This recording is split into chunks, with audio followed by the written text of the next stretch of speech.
6। પાઠનું નામ છે નર્મદા મૈયા, જેના લેખક છે રમણલાલ સોની અને સાહિત્ય પ્રકાર છે પ્રવાસ વર્ણન। તો ચાલો આજે આપણે જઈએ નર્મદા મૈયાના પ્રવાસ કરવા માટે। અને પ્રવાસ એટલે કે મુસાફરી કરવી લગભગ સુધી બધાને ગમતી જ હોય છે। તો આ જે મુસાફરી છે, પ્રવાસ છે, એની અંદર આપણે કોઈ પણ જાતની સામાનની જરૂર રહેશે નહીં તમારે પાણીની બોટલની જરૂર રહે, નહીં તમારે નાસ્તાની જરૂર રહે। તેમ છતાંય આપણો આ જે પ્રવાસ છે એકદમ કેવો નીવડશે, એકદમ ખુશખુશાલ ભર્યો છે તે નીકળશે। તો ચાલો જઈએ મા નર્મદાના દર્શન કરવા માટે તેમના પ્રવાસ પર। તો પ્રથમ આપણે પરિચય મેળવી લઈએ।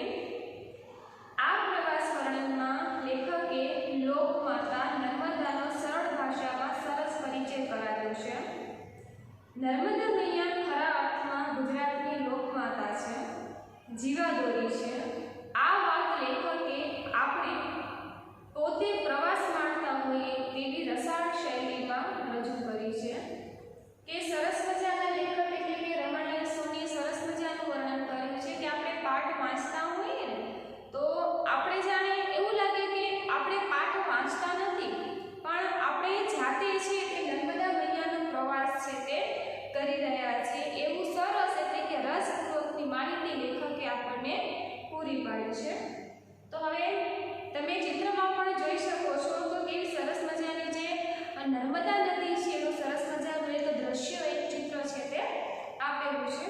હવે આપણે પાઠની શરૂઆત કરીએ કે જેની અંદર ગુજરાતની જીવાદોરી એટલે કે ભરણ પોષણ કરનાર ગુજરાત તેમજ જે છે અન્ય જે રાજ્યો છે, બરાબર, આપણે સૌ જાણીએ છીએ કે જે નર્મદાનું પાણી છે અથવા તો નર્મદા છે તે 3 રાજ્યોમાંથી થઈને પસાર થાય છે, એટલા માટે તેને જીવાદોરી તરીકે પણ ઓળખવામાં આવે છે। જીવાદોરી એટલે શું થાય કે કેટલા બધા કરોડો લોકો છે જેઓ નર્મદાના પાણી ઉપર આધારિત છે, બરાબર। નર્મદા નદી જે છે એ લોકોનું ભરણ પોષણ કરે છે, એટલા માટે તેને લોકમાતા તરીકે પણ ઓળખવામાં આવે છે। તો ચાલો હવે આપણે પ્રવાસની શરૂઆત કરીએ એટલે કે પાઠની શરૂઆત કરીએ। ચાલો ત્યારે આજે એક નવી જ જાતનો આપણે પ્રવાસ કરીએ। પ્રવાસ એટલે થાય મુસાફરી કેટલી લાંબી છે તમને ખબર છે? મુસાફરી એટલે કે પ્રવાસ જે છે આપણો કેટલો બધો લાંબો છે, કંઈ નાનો સૂનો જે છે પ્રવાસ નથી। આમ તો પ્રવાસની અંદર જે છે કેટલી બધી સાધન સામગ્રીની જરૂરિયાત પડતી હોય છે, કેટલા બધા જે છે ખાવા પીવાની જે વસ્તુઓ છે, અન્ય જે સાધન સામગ્રીની જરૂર પડે, પણ આપણો પ્રવાસ જે છે અનોખો છે એટલે કંઈક જુદી જ પ્રકારનો છે અને લાંબો પણ ઘણો છે। કેટલો લાંબો છે? મુસાફરી કેટલી લાંબી છે તમને ખબર છે? 1390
પ્રદેશ છે ત્યાં મૈકલ નામનો એક પર્વત આવેલો છે.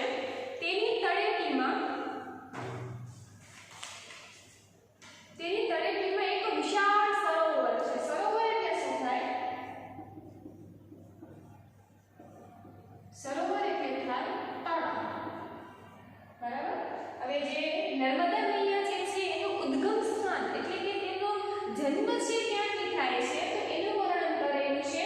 તો જે ગુજરાત રાજ્ય છે એની પૂર્વ દિશામાં એક રાજ્ય આવેલું છે જેનું નામ છે મધ્યપ્રદેશ. મધ્યપ્રદેશની અંદર છે એક મૈકલ નામનો પર્વત આવેલો છે. ત્યાં એક શું આવેલું છે? સરોવર એટલે કે તળાવ આવેલું છે અને તેનું નામ છે અમરકંટક. બરાબર. અમરકંટક નામનું એક તળાવ આવેલું છે. ત્યાંથી જે નર્મદા મૈયા છે એનું ઉદ્ગમ સ્થાન છે એટલે કે ત્યાંથી તેમનો જન્મ થાય છે. ત્યાંથી તે વહે છે અને ત્યારબાદ ધીમે ધીમે કરતા એ ગુજરાતમાં પ્રવેશ કરે છે. એક વિશાળ સરોવર છે. વિશાળ એટલે કે મોટું, સરોવર એટલે કે તળાવ છે. કયું? અમરકંટક નામનું.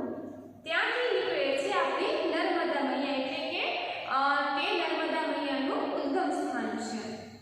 આકાશમાં ઊંચે ઊંચે જઈએ તો ભારત દેશના બે આડા ભાગ પાડતી એક ચળકતી ને સરકતી રેખા દેખાય એ જ નર્મદા. બરાબર. એટલે કે નીચે હોઈએ એટલે સ્વાભાવિક રીતે આપણને ખબર ન પડે પણ જ્યારે આપણે આકાશમાં એટલે કે ઉપરથી જોઈએ ને ત્યારે આપણને એક રેખા જે છે એ દેખાય છે. એટલે કે કઈ રેખા છે?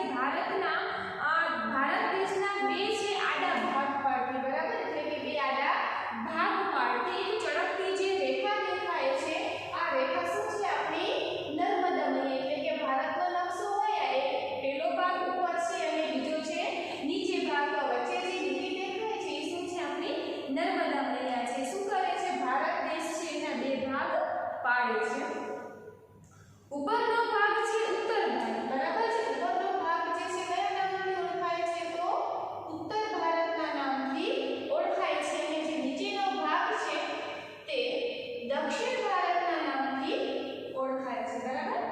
હવે જે નર્મદા મૈયા છે તે મધ્યપ્રદેશના મૈકલ નામનો એક પર્વત છે ત્યાંથી અમરકંટક નામનું એક સરોવર છે ત્યાંથી થઈને નીકળે છે અને જ્યારે ભારત જે છે એના બે ભાગ પાડે છે તો વચ્ચે જે છે નર્મદા જે છે વહે છે. ઉપરનો ભાગ છે ઉત્તર ભારત તરીકે ઓળખાય છે અને નીચેનો જે ભાગ છે તે દક્ષિણ ભારત તરીકે ઓળખાય છે.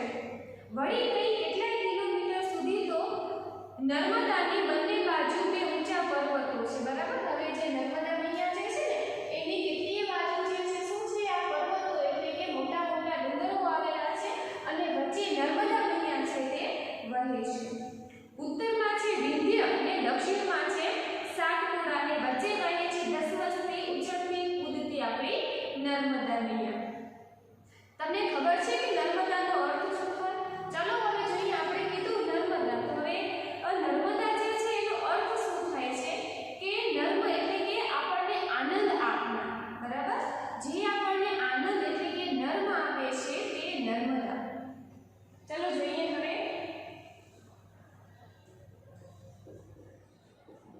નર્મદાનો અર્થ. તો નર્મ એટલે શું થાય? આનંદ. અને દાનો અર્થ શું થાય? આપનાર. એટલે પૂરું શું થશે?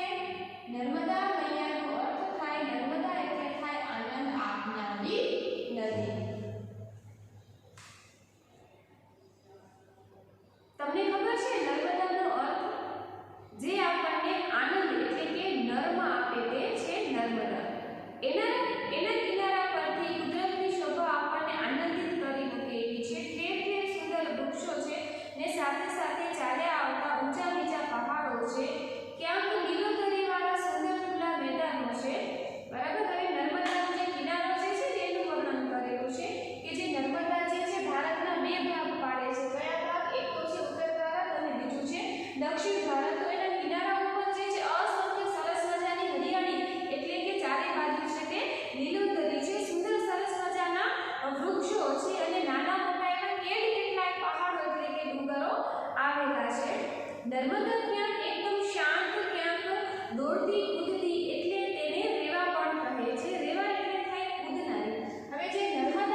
દોડતી કૂદતી એટલે એને રેવા પણ કહે છે. રેવા એટલે કૂદનારી.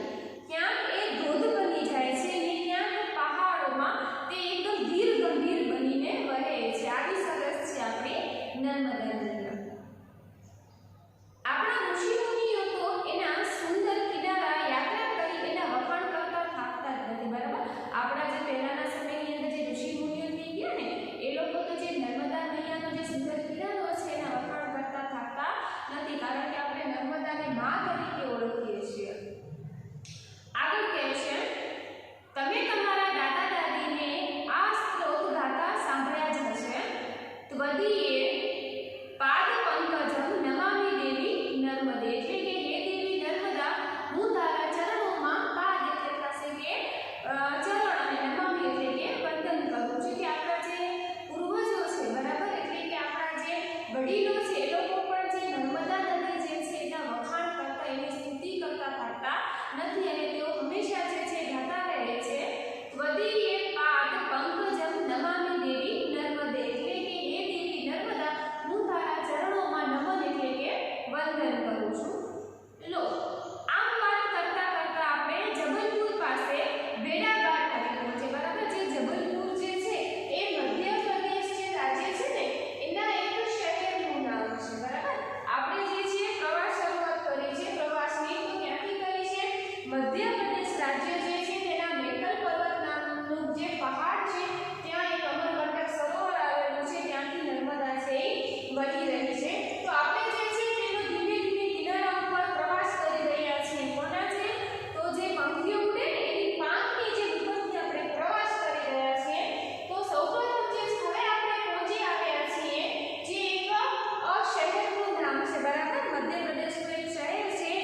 બહાદુરો છે તેઓ પોતાના ઘોડાઓ પણ જે છે એક ડુંગર પરથી બીજા ડુંગર અને બીજા ડુંગર પરથી પેલા ડુંગર ઉપર છે ઘોડાઓ હતા એટલા માટે પણ તે પ્રખ્યાત છે. આગળ શું કહે છે કે અહીં છે 108 પગથિયાવાળું છે 64 જોગણીઓનું ગૌરીશંકર મંદિર આવેલું છે. બરાબર, એવી માન્યતા છે કે પહેલાના સમયની પુરાણોની અંદર તે 64 જોગણીઓનો ઉલ્લેખ કરેલો છે. બરાબર, 64 જોગણીઓ છે તેનો ઉલ્લેખ કરેલો છે. અને અહીં ગૌરીશંકર, ગૌરી એટલે થશે પાર્વતી અને શંકર એટલે શું થશે શંકર ભગવાનનું સરસ મજાનું એક જે છે મંદિર પણ આવેલું છે. આ નર્મદા નદીના કિનારે મંદિરો કેટલા બધા ઠેર ઠેર આવેલા છે કે જે નર્મદા નદી છે એના કિનારે આવા તો અસંખ્ય મંદિરો ઠેર ઠેર એટલે કે જુદી જુદી જગ્યાએ આવેલા છે. હવે થોડા આગળ જઈએ. હવે જે છે આપણે જબલપુરથી થોડાક આગળ છે તે પ્રવાસ કરવાનો છે. નદીની સાથે સાથે પૂર્વથી પશ્ચિમ તરફ મુશળધારથી પણ વધારે વરસાદ પડે તેને શું કહીએ? હવે જે છે પૂર્વથી પશ્ચિમની વાત છે તો ત્યાં જે વિસ્તાર છે ને ત્યાં એકદમ મુશળધાર વરસાદ પડે છે. મુશળધાર એટલે કે એકદમ જોરથી વરસાદ પડે છે, ધુઆધાર વરસાદ. હવે જે વરસાદ પડે ને એના પણ કેટલા પ્રકાર છે. બરાબર, જેમાં છે વરસાદ છે અમુક સમય કરા સ્વરૂપે પણ પડે છે, ધુઆધાર સ્વરૂપે પણ પડે છે, પછી ઝરમર એટલે કે થોડાક જે વરસાદ આવે છાંટા પડે તો ઝરમેર સ્વરૂપે પણ પડે છે. ધુઆ એટલે કે ધુમાડો, કે ત્યાં ધુમાડા સ્વરૂપે વરસાદ પડે છે કે ધોધ હોય ને ધોધમાંથી પાણીનો પ્રવાહ પડતો હોય નીચે નદીની અંદર અને નદીની અંદર જે સફેદ રંગના જે એના જે વમળ થાય છે એ જ્યારે કોના જેવા લાગે આપણને ધુમાડા જેવા લાગે છે. આ ધુમાડા નામની જગ્યાએ નર્મદા આ ધોધની જેમ પડે છે. ઊંચા પર્વત પરથી નીચે મોટી શિલાઓ પર પડે છે. એટલે કે ઊંચા પર્વત પરથી ક્યાં આવે છે નીચે શિલા એટલે કે જે પથ્થરો છે એની સાથે ટકરાય છે એટલે ત્યાં કોઈક ધુમાડા જેવું જે છે ચક્ર રચાય છે એટલા માટે તેને ધુઆધાર ધોધ તરીકે ઓળખવામાં આવે છે.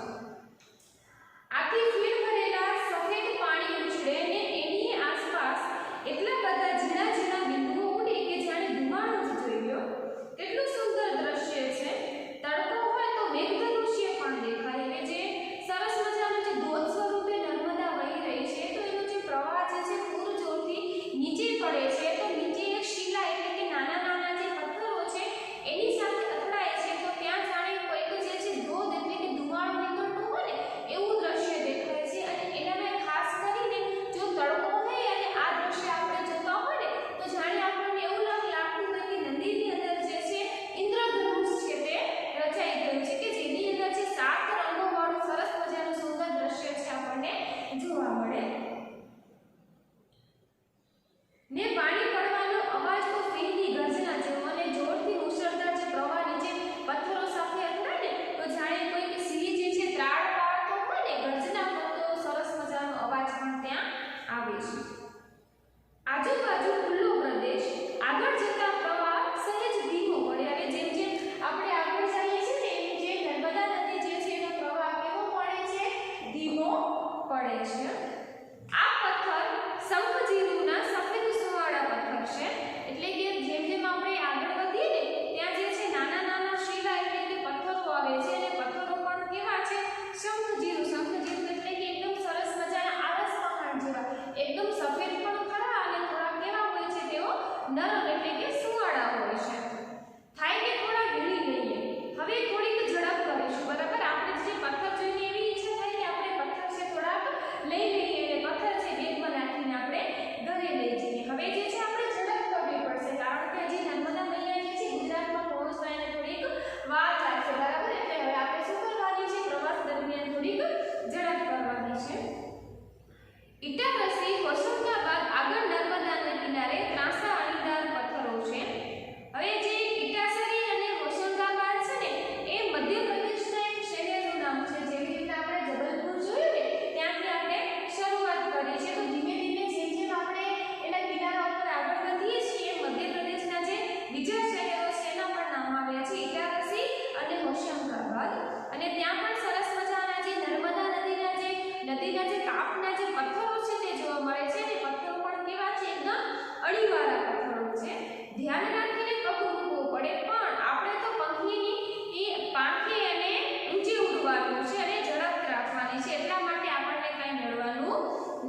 બરાબર. શું કહે છે લેખક? હવે આપણે શું કરવાની છે? થોડીક ઝડપ કરવાની છે. અને ત્યાં જે પથ્થરો આવે છે ને વિસ્તારમાં, તો એ પથ્થરો કેવા છે? અણીવાળા છે. જો આપણે ધ્યાન ન રાખીએ તો આપણને કાંટાની જેમ ઊંચે લાગી જાય એવા છે. પણ આપણે તો કોની જેમ પ્રવાસ કરવાનો છે? પણ આપણે તો પંખીની આંખે ઊંડે ઊંચે ઉડવાનું છે. એટલે આપણને તો કંઈ લાગવાનો કંઈ અર્થ રહેતો નથી. બરાબર. તો વિદ્યાર્થી મિત્રો, અહીં આપણે પાઠનો ભાગ 1 પૂર્ણ કરીએ છીએ. આગળનો પાઠ આપણે આગળના લેક્ચરની અંદર